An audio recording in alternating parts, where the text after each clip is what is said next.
Entrevista con Pedro Ferriz de Con. Central FM. Equilibrio. Bueno, quiero presentarles a ustedes un gran mexicano, que así lo considero, y no solamente yo, digo, muchísimos que lo conocen y que hemos sabido de la trascendencia de su trabajo, que es Lorenzo Lazo Margay. Él es profesor del Diplomado Político del Instituto Tecnológico Autónomo de México. Y Lorenzo, me da un enorme placer, me da un gusto enorme el poder platicar contigo. ¿Cómo estás? Buenos días.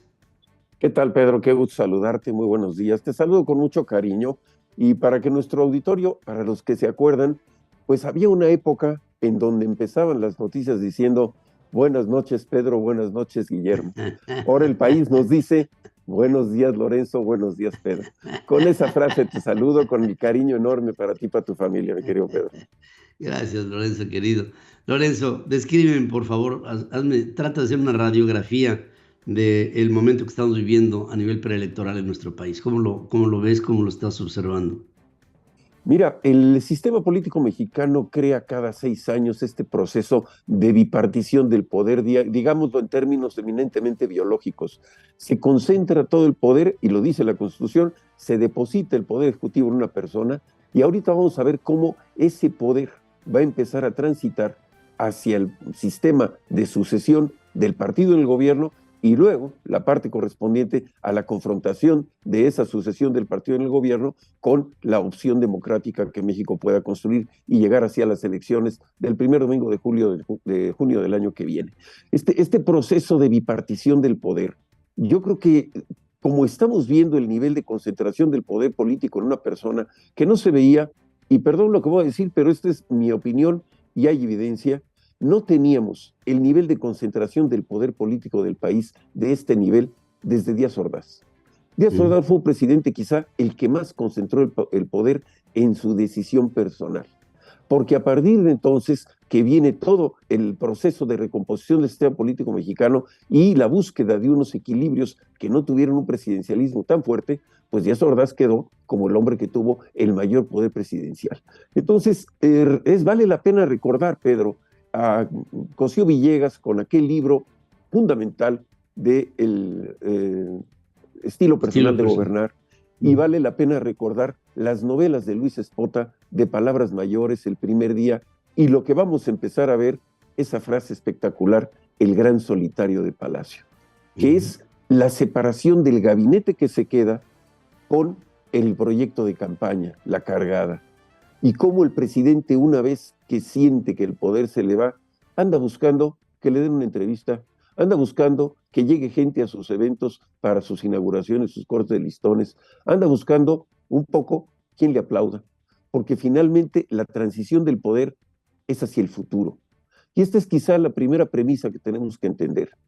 Hemos estado entrampados en un debate muy ácido con el pasado, y debemos de entender que un país dividido no progresa, que los países que han desarrollado una democracia madura están reconciliados con el pasado. Los franceses, que se utiliza como referencia la Revolución Francesa, pues tomaron y enseñan con orgullo el lugar donde mataron en la guillotina no solamente a la aristocracia, sino a los líderes de su propia Revolución Francesa. Te llevan a Versalles y te llevan a la tumba de Napoleón. Están perfectamente conciliados con su pasado. Nosotros tenemos villanos y héroes que cambian a gusto del presidente, al estilo personal de gobernar. Y yo creo que necesitamos como país un proyecto de reconciliación del pasado para poder entender que tenemos que estar superando nuestras divisiones para el futuro.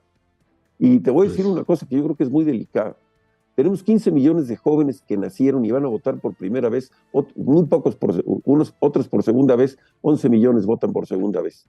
Los que votan por segunda vez nacieron en la transición de Cedillo a Fox, nacieron.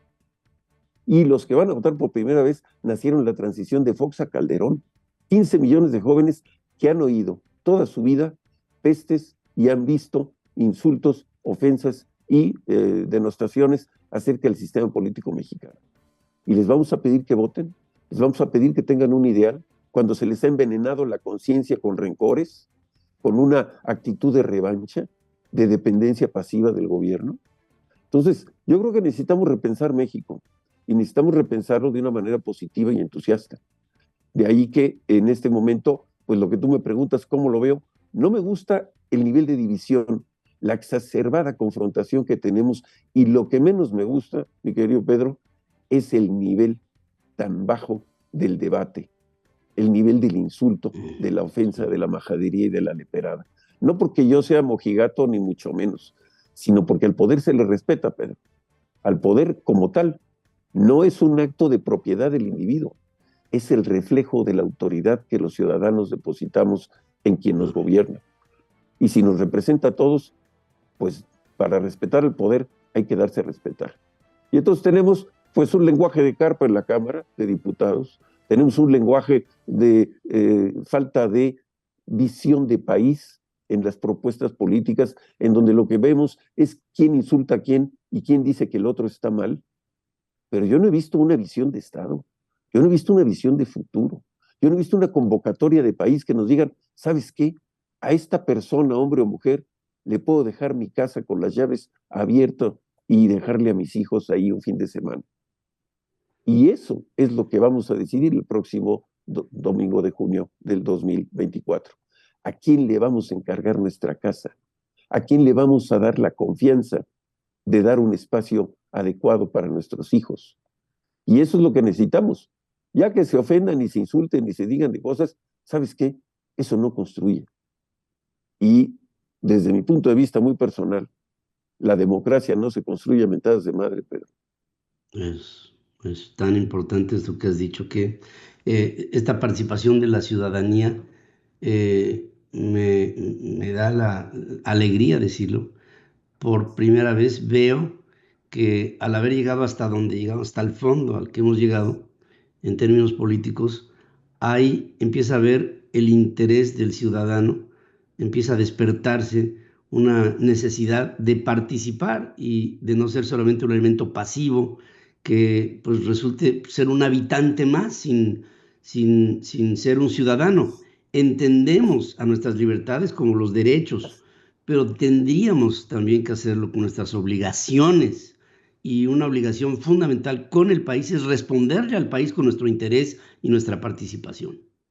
Definitivamente, Pedro. Mira, yo en algún momento dado comentaba que México está en una cuenta regresiva de aquí al día de la elección, pero no es una cuenta regresiva de días para la elección como tal, para una competencia electoral. Tenemos que tomar conciencia, si no estamos en una cuenta regresiva, de libertad de expresión, de libertad de tránsito que está cooptada, limitada en zonas del país que no puedes entrar. Estamos en una cuenta regresiva de derechos civiles y sociales. Estamos en una cuenta regresiva de libertad de expresión, como tú mencionabas, en donde un gobierno con su partido determina una jerarquía moral propia de qué medios de difusión pueden o no acceder, cuando la segunda libertad del hombre después de la libertad de estar vivos es la libertad de expresión. Claro. Y hasta donde yo tengo memoria, y mira que es buena, hay dos tipos de prensa: la prensa libre que critica y la prensa burocrática que alaba. Uh-huh. Y solo un país con prensa libre construye mentes libres, construye sociedades libres. Y si vamos a tener un sistema neosoviético donde solamente hay una verdad y solamente hay un canal de comunicación y solamente hay una persona que tiene todas las opiniones, pues necesitamos hacerle una convocatoria a la ciudadanía a debatir abiertamente qué tipo de país queremos. Nos hemos pasado 5 años determinando qué no nos gusta de lo que está pasando. Yo creo que es momento de hacer una convocatoria y decir qué sí queremos que pase. Y hemos tenido un país que en lo que va de este siglo ha tenido 3 gobiernos de 3 partidos. Ha podido tener una opción de alternancia en su sistema electoral con credibilidad y con sustento jurídico que le dé certidumbre a quien gobierna y a los gobernados. Y por lo tanto yo creo que hemos tenido entonces un péndulo político entre muy abiertas oportunidades de mercado, que los que quieren decirle de una manera política le dicen neoliberalismo, cuando realmente es economía de libre mercado. Y hemos tenido, vivimos hoy, un gobierno de izquierda que está aplicando una visión de izquierda. No es una izquierda de Dinamarca, es una izquierda latinoamericana, ¿verdad? Y como tal, pues tiene sus límites. Pero yo creo que es momento, Pedro, de pensar en este momento dialéctico, en donde la tesis del mercado, la antítesis del Estado, nos lleve a una síntesis de un país donde quepamos todos. Porque hemos llegado a una situación de pensar que unos mexicanos no tienen derecho de ser mexicanos por el solo hecho de que alguien los critica todas las mañanas. Y esos mexicanos piensan que los mexicanos que los critican no tienen derecho de ser mexicanos y vivir en este país, cuando lo que necesitamos es una convocatoria a la conciliación, a la aceptación de diferencias y a tomar el punto de partida de la principal premisa de la democracia, que nadie es dueño de toda la verdad y nadie está totalmente equivocado. Por lo tanto, todos tenemos algo que decir. Nuestra voz vale como vale nuestro voto, por lo tanto tenemos que ser tomados en cuenta. Y es ahí donde está el análisis.